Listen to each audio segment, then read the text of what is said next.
We'll get going here with episode 5 of Utah in the Weeds.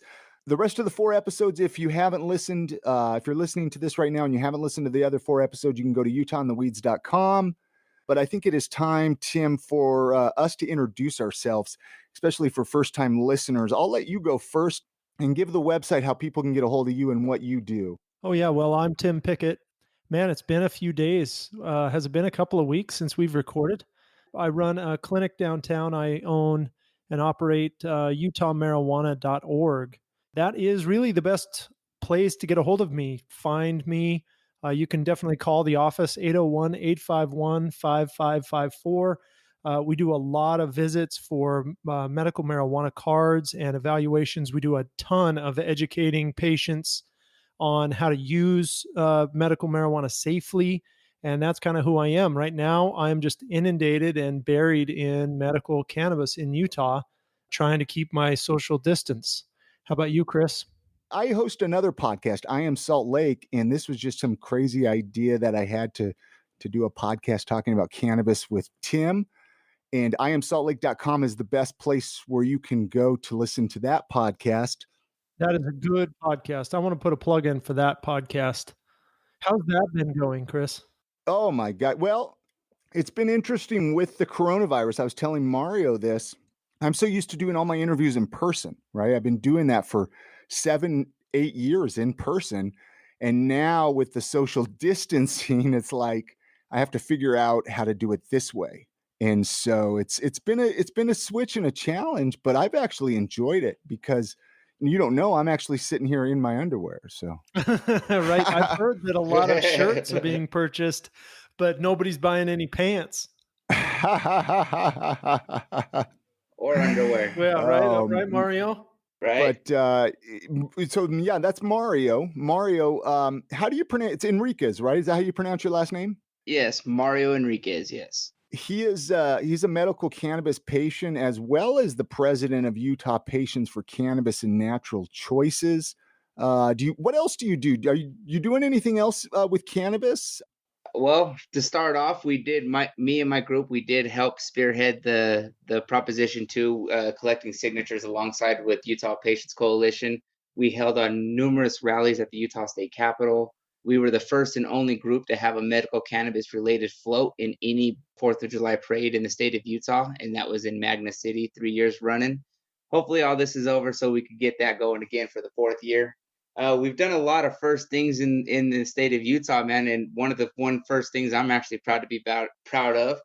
I was the first patient in the state of Utah to buy medical cannabis. So I was patient 1 here in the state of Utah to actually legally be able to do that. So that was really cool.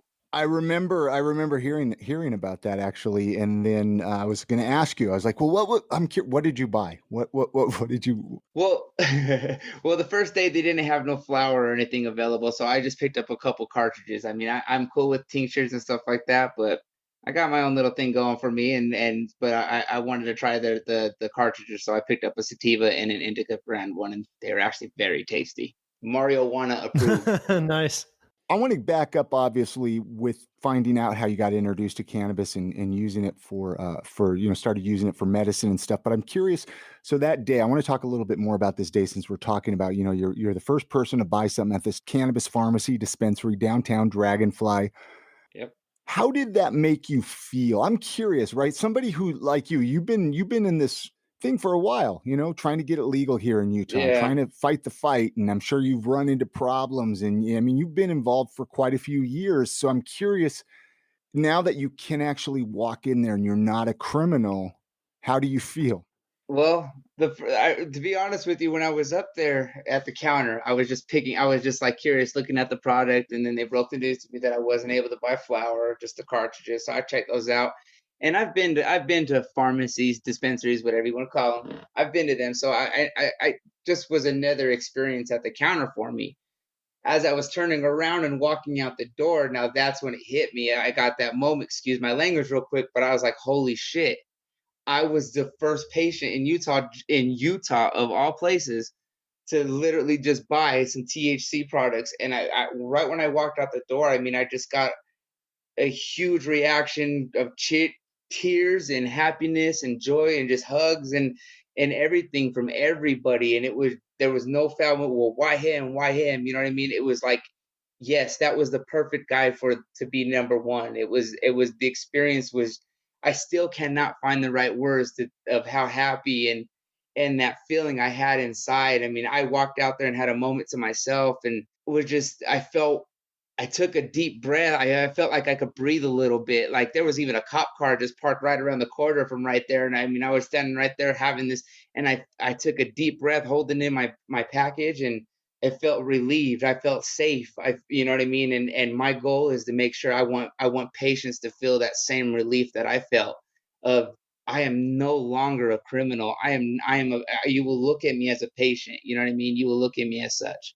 Let's back up. I want to actually find out a little bit about your story, kind of how you got introduced to cannabis. Like let's go back. Okay. How far Well, back do you want to go there? well, I'm okay to talk about it because it's okay to talk Yeah, about it.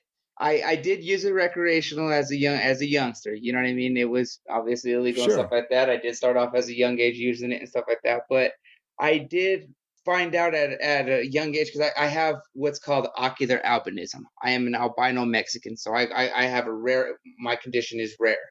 I have what's called an nystagmus, which makes my eyes move back and forth all the time. It causes constant eye pain all the time. Do you know what I mean? And I don't take pills. I haven't taken pills for years. You know what I mean? I just don't do that. Even before, well, I'll get into that. Hold on. I just don't take pills at all. So with my albinism, when I was around 17, 18 years old, I was still using cannabis. You know what I mean? But at that time, I was using it because I was in school and stuff like that, and I felt like it was keeping me calm, making me focus. And that's weird to say, but I felt I was that out of control kid in school, so this was calming me down.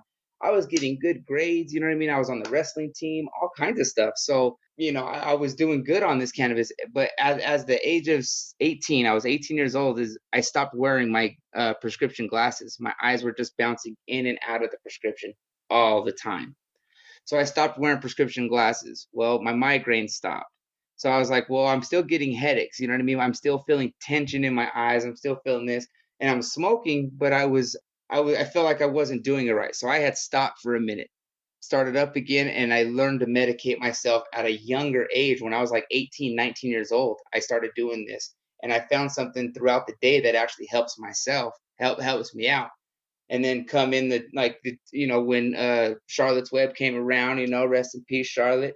But when all that stuff came around and the CBD craze came around 2014, when the law passed, it was it introduced something into it. It opened up my eyes and my views of something else, to where like, well, what's this? It made me want to learn about my cannabinoid system. It made me want to learn about THC, THCA, CBD, CBGs, all the other 120 other things involved in the cannabis plant. You know what I mean?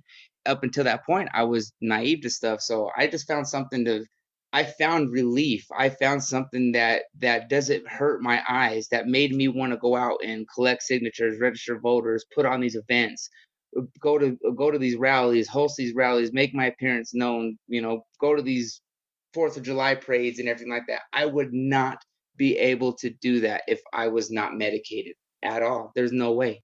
That's pretty impressive.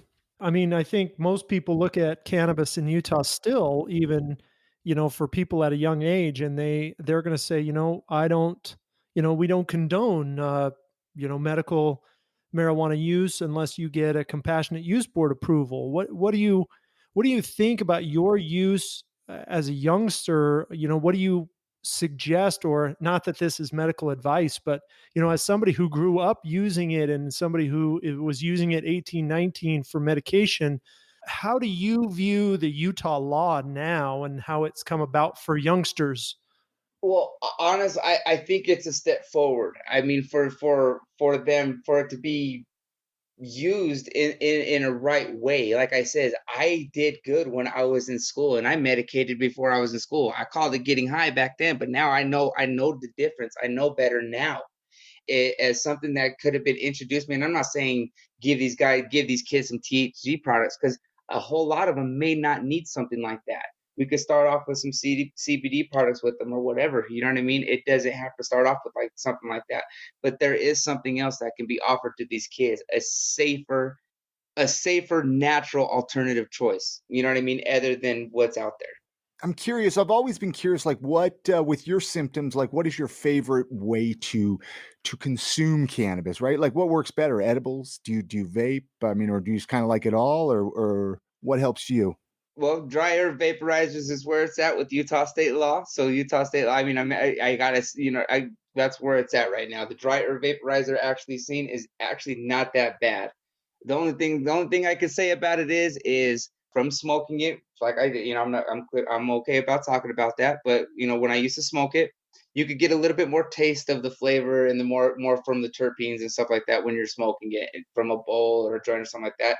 And the taste from the dryer vaporizer, I feel you're losing just a little bit of the terpene taste. You know what I mean? So, Huh, that's kind of interesting because I think I tell patients the opposite. I try to convince people that it's gonna be better. You're gonna get the full flavor, but I can see how, I mean, people are used to smoking it, but it's interesting to hear people's, opinions about smoking versus the dry flower vaporizer because do would you agree from a medical standpoint, it's less harsh. Definitely the dry flower, the vape, at say 400 degrees is a lot less harsh on the lungs than the smoke, don't you think?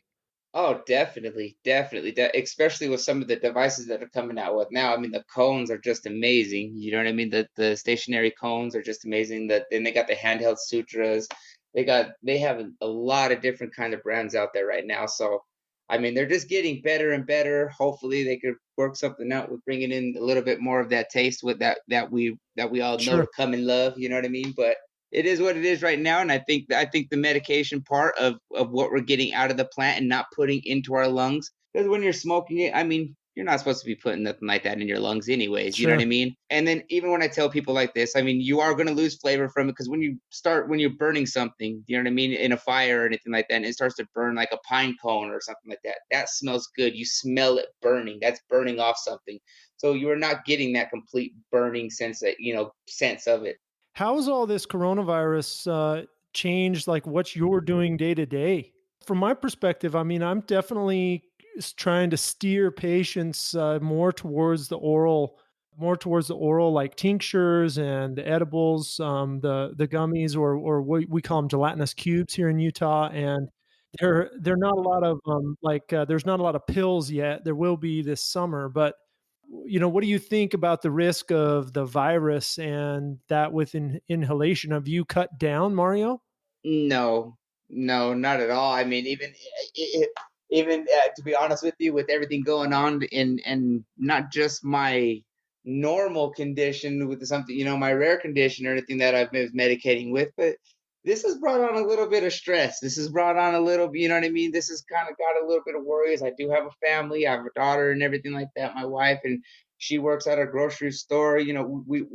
So we're with the public a lot. So it does bring on quite a worry. So I feel myself medicating on top of medicating for different reasons. Do you know what I mean? I get people every day coming in. They're like, "Oh man, my anxiety is so bad. There's this pandemic, and then we have this earthquake on top of it. I've been using and I can't go to Wendover anymore, and now my anxiety's so bad, and anxiety is not a qualifying condition, so we're trying to work people through it." And like with going and smoking with stuff like that, I mean, with people with and there's stuff that they're talking about it too. If you have lung conditions with it, whether it be asthma and stuff like that, yeah, I'd kind of stay clear of it. You know what I mean? I'm not a doctor. You know what I mean? I only play one on a video game, Dr. Mario. But at the same time, I straight up, I mean, common sense, I would stay away from it. You know what I mean? If you're kind of feeling you're active, you're saying this and that, and you want to stick to your normal routine because that's just what it is, go ahead. But first sign of anything that you're not feeling well, anything like that, please cut back, stay safe, stay clean, stay green. That's it. You know what I mean? Mario, you got to visit the new Logan pharmacy up there, right? Yes, I did. I know a lot of people probably haven't been up there yet. That was actually pretty awesome, man. A Perfect Earth up in Logan opened up on Couple of weeks ago now, right? Maybe 10 days? a couple weeks ago. Yeah. Yeah, I think it was 2 weeks ago actually it opened up. And then their second location is going to be opening up in South Ogden on May 1st. Now, are they accepting letters up there? Do you know, or are they just accepting cards? No, they are accepting letters as well. You do have to go to perfectearthutah.com and register your letter so they could, because with everything going on right now, they do have to verify your letter with your doctor to make sure it's a legit doctor. You know what I mean? Because there are some letters that are going there that just sometimes some of them are just written on a post-it. Now that ain't gonna work. You know what I mean? We got to make sure that it's cool with your doctor before you come in. So make sure you do that, and your cards, call in if it's your first visit into the location. You could go to the perfectearthutah.com webpage and register your cards up there, or not register your card, I'm sorry, make a free consult with the pharmacist. That way you have an appointment when you go there, so you're not just waiting in line for So basically the same process as what they've got at Dragonfly right now, right? I mean, you got to go on, you got to yeah. register. You basically have to get a place in line, and sometimes that line in Salt Lake is 3 days long. Yeah, I mean, I remember when all this went down, I went out there that first week, and I had waited out in my car for like 45 minutes to an hour. Oh, really? You know what I mean? And there was people just coming in, and just it was all day, all day. What's the product like up there? I mean, they're selling True North flower, right? They're growing their own, and Yes. or they're calling their brand Perfect Earth. Do they have any other products other than like their own, what they call vertically integrated products? You know, their own vapes, their own gelatinous cubes. Yes, they have cartridge. They have the cartridges, the sublinguals, the tinctures. They also have the gelatinous cubes. Will be coming out at the end of the month. I mean, their flower selection is really good. I was able to pick up 2 brands of them. What was it? Still, the price is about 55 an eighth up there. Yeah, give or take. I think it's like give or take five, maybe $10 on some products. They do have like a top shelf brand, a top shelf price, a middle shelf price, and then a lower shelf price. So there is the 3 brands. I really did like that with their selection. That was pretty Yeah, cool. that's pretty cool. So what are you doing? So what do you do next? But that's kind of I mean, now you've been patient number one. You've kind of you hit the jackpot. You're legal. But what's the next step? I mean, what's your next project? This is one of my favorite questions lately, man, because it's legal here in Utah, but our work is not done by a long shot. There are still there are conditions that still need to be added to the list. There are things that patients want. We've been talking about, the dry herb vaporizer and stuff like that, but there are a lot of patients out there that are used to and familiar with and want to be still comfortable about using their medication the way they choose to. So they want to be able to ignite it. You know what I mean? There are certain things that we need to make our Utah Medical Cannabis Act better. So right now is the time for us to be getting together. I know with everything going on with the COVID thing, but at the same time, we can't push aside what's going after the fact, the future. You know what I mean? We got to look to the future straight up, Yeah, and we got to make sure that things are being talked about. We're contacting our legislators, letting them know that, hey, I know you're busy, this and that, but on top of this is what we're pushing for on the next Utah Medical Cannabis Act. Contact UtahPatientsCoalition.com. Get a hold of Desiree Hennessy over there. She's an amazing lady. Oh my gosh, she's big shout outs to her, but get in contact with her so she could take down your concerns, and those can be brought to the legislators and hopefully get brought to the next sessions next year in 2021. That way we could add more conditions, anxiety, more things to that list. Our condition list right now, our qualifying condition list is actually pretty good. It's not bad. You know what I mean? There could be some things on there that could have been added, but compared to some other states, ours ain't bad. You know sure. what I mean? Like I said, it could be better, and it will get better. Nobody thought Utah would be number 2, so right now we're taking baby steps. I hate telling patients this, but patients, be patient. It will get better with time, and I know numerous patients that are benefiting from this that wasn't supposed to be seeing 2020, even 2019. You know what I mean? And here we are. They're joining gyms and having a life. Yeah, I see him every day. Now, Tim, are you still seeing new patients? I mean, can people still see you to get their cards? I mean, with everything going on, is Yeah, your office still open and stuff? Because I've seen that like in Facebook groups, like wondering, hey, is QMP still available to That's see? And one of the big questions my patients have. I know there's a couple of places that are closed right now, but we are open. I mean, we stay open and we're still seeing a lot of people. We have 5 providers that work with me now. Yeah, no kidding. And we saw a full load of people today with conditions, qualifying conditions. We turned in some compassionate use board petitions today. I've got another 8 petitions to work on tonight after this. And we've modified our system for sure. The social distancing has made it so that I'm not bringing people into the clinic. I'm doing not together, right? They're coming in, but I have my staff working from home, so I have just a provider in clinic, and we're doing. If somebody is elderly or an at-risk individual, we will come to them and do a face-to-face because the law requires still that face-to-face. So you cannot do a telemedicine visit, so these people still have to come, and we're just working it out. We're not doing as many.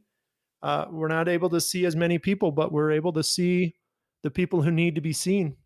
That's good. And should they go to like, do you have a website or is there a phone number? Do they call in for their appointments beforehand? Because they can't, I would assume with everything going Yeah, on, just you're not doing walk-ins right now. So is there somewhere they can go for that?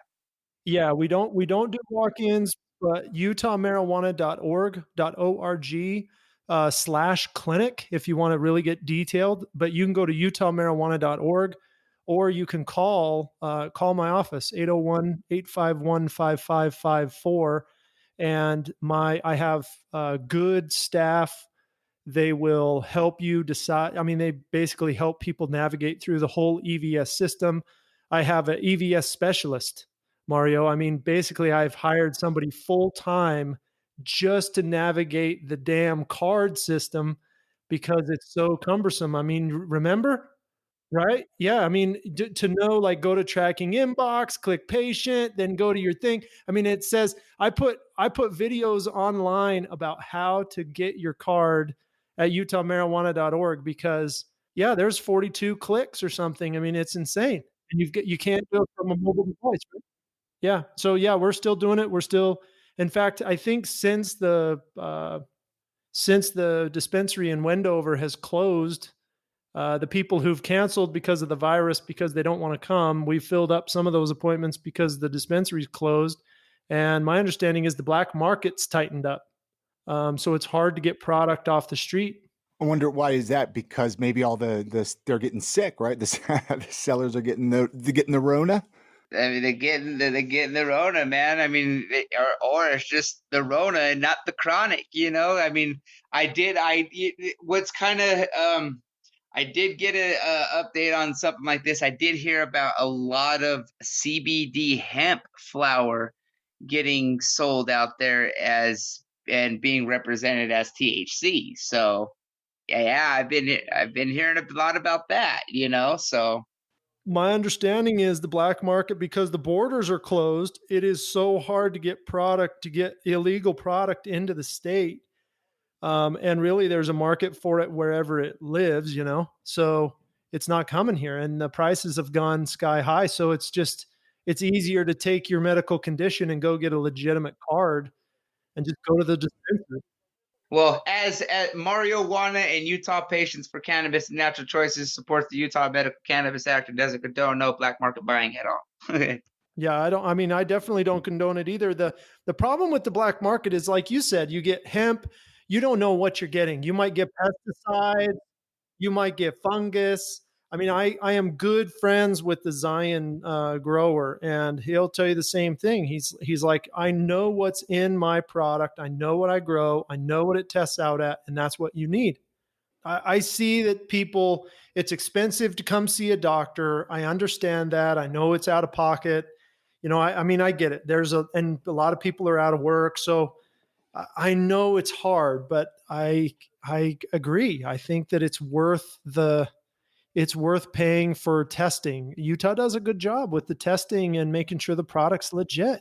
I mean, it's like if you're gonna go buy a dollar hammer, I mean, expect to get a dollar's worth of work out of that hammer. Not to saying that it's not gonna work, but it's not gonna work for long. Do you know what I mean? It's not gonna do the work that it was meant to do. So if you're gonna pay for that, I like to call it designer. You know what I mean? Some Yeah. designer stuff. So go out get go get, if you're gonna get that, it's a little will go a long way. Do you know what I mean? It does its job. You know it's clean, it's safe, it's gonna work. You know what I mean? So Yeah. go support Dragonfly, go support Perfect Earth. Other pharmacies. I'm sorry, the other pharmacies in Utah will be opening up throughout the year. I'm pretty sure with things going on right now, things are getting postponed. But you can follow numerous cannabis advocacy pages on Facebook. You know what I mean? And you'll be informed on when they're going to be open. We'll keep you informed of that for sure. Any big plans for 420, Mario? Monday? Well, I guess it's been 420 all month.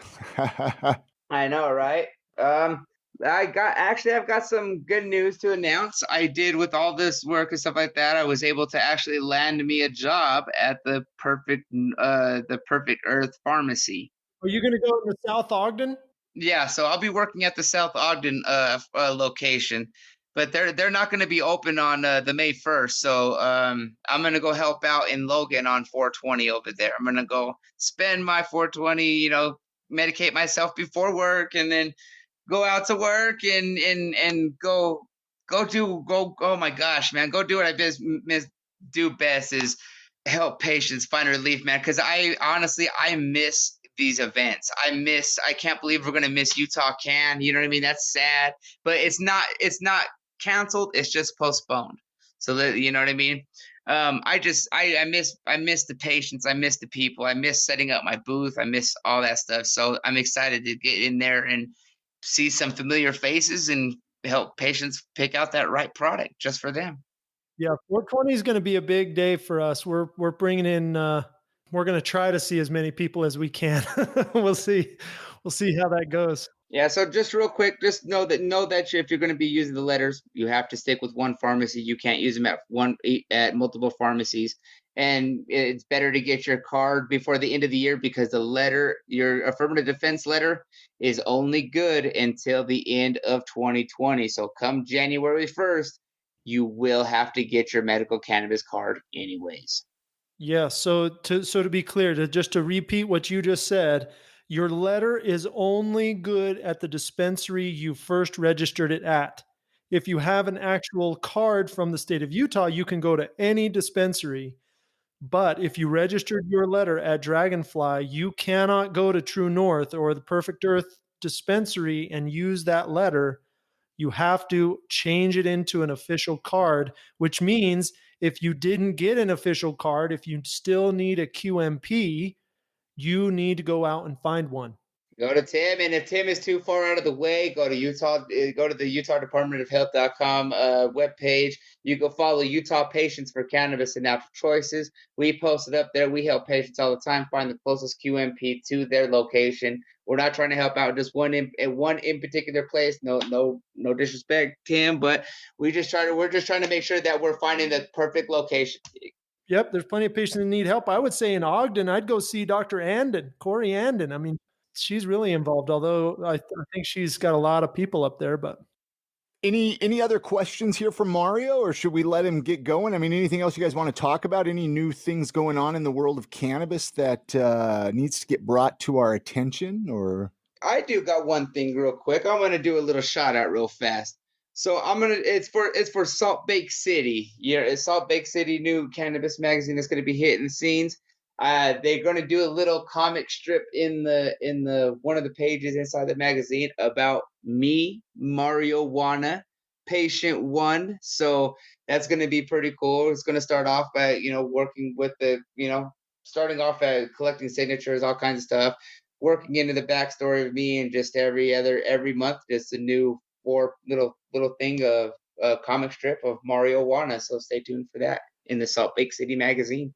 what about you, Tim? Anything else you got? You're staying busy over there, seeing patients and yeah, we're trying to stay busy, see patients. We're trying to do as much information as we can. The state is states helping us with some information and education.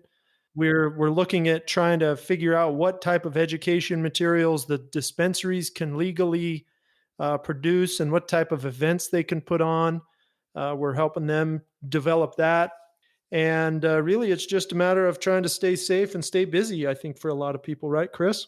Absolutely. It's staying safe is the insane, because you don't know what's going to happen next. One day you got an earthquake, and the next day you got, it's like, what's going on here? When's the frogs going to start coming out of the sky, right? It's going to start raining frogs. And now, Mario, how can people? You have a Facebook group too. Let's get everybody connected to the Facebook group for Utah patients for Cannabis and Natural Choices as well.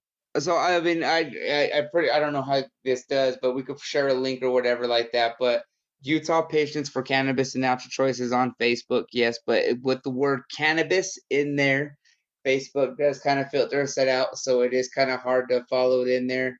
You could look me up, Mario Enriquez, and send me one, and hell, I'll personally, invite you to the group and stuff like that.